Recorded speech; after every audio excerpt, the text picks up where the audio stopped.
After going through this video, you will be able to explain the basic concepts behind registration and login. In this video, we will understand a few key terms that are associated when we create a new account or sign up for a website. So let's get started.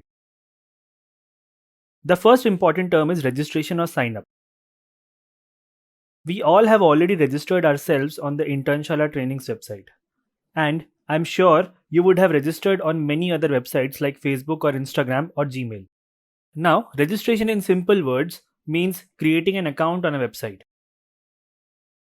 Nowadays, almost all the websites have a registration form which additionally capture users' data and preferences such as language, location, interest, and many more.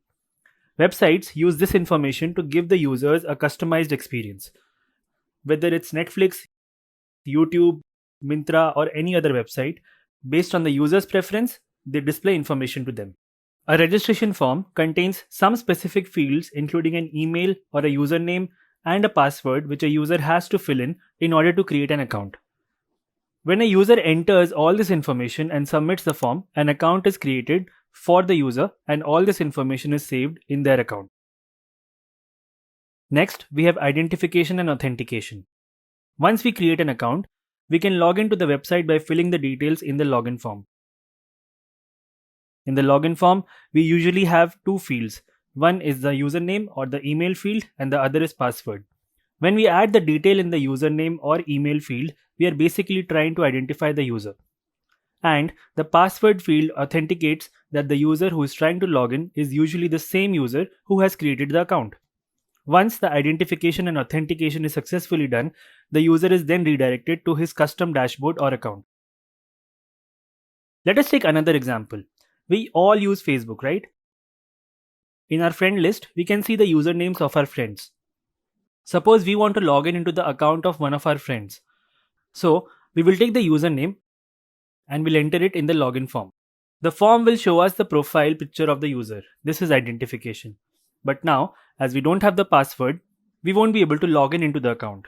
This means that even if we enter any password which is basically incorrect, Facebook won't authenticate us as the right user. Speaking about the login form, in the previous topic, that is database communication, we did an exercise where we made additions in the login_submit.php file. We add the code to check if the email and password entered in the form are exactly the same as that stored in the database like this.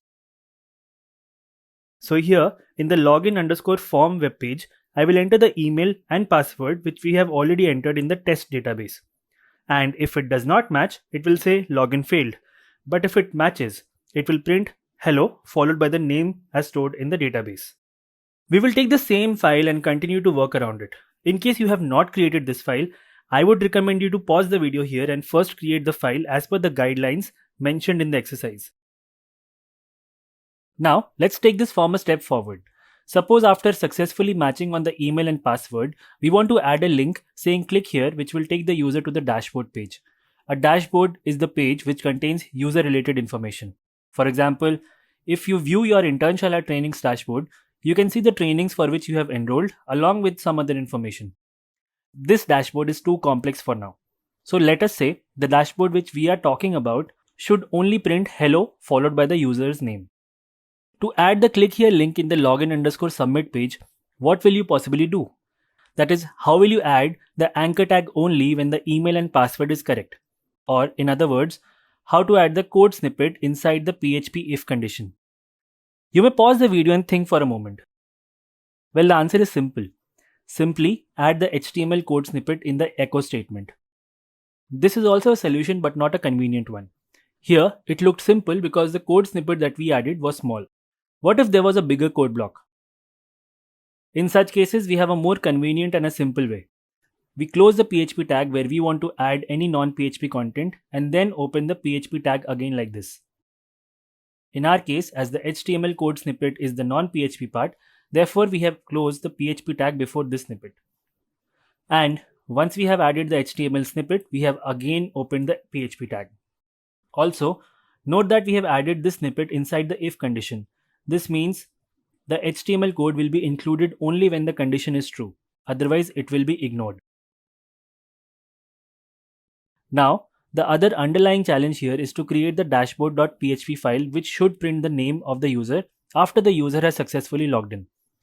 Just pause the video here and think how you will print the name of the user on dashboard.php.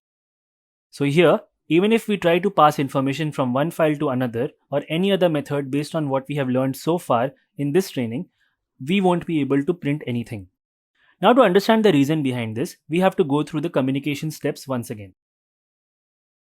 Once the form is submitted, the browser initiates an HTTP request for the URL 127.0.0.1/login_submit.php. The data which the user has entered goes along with this form in the form of key-value pairs. The web server finds the requested file and will start executing it.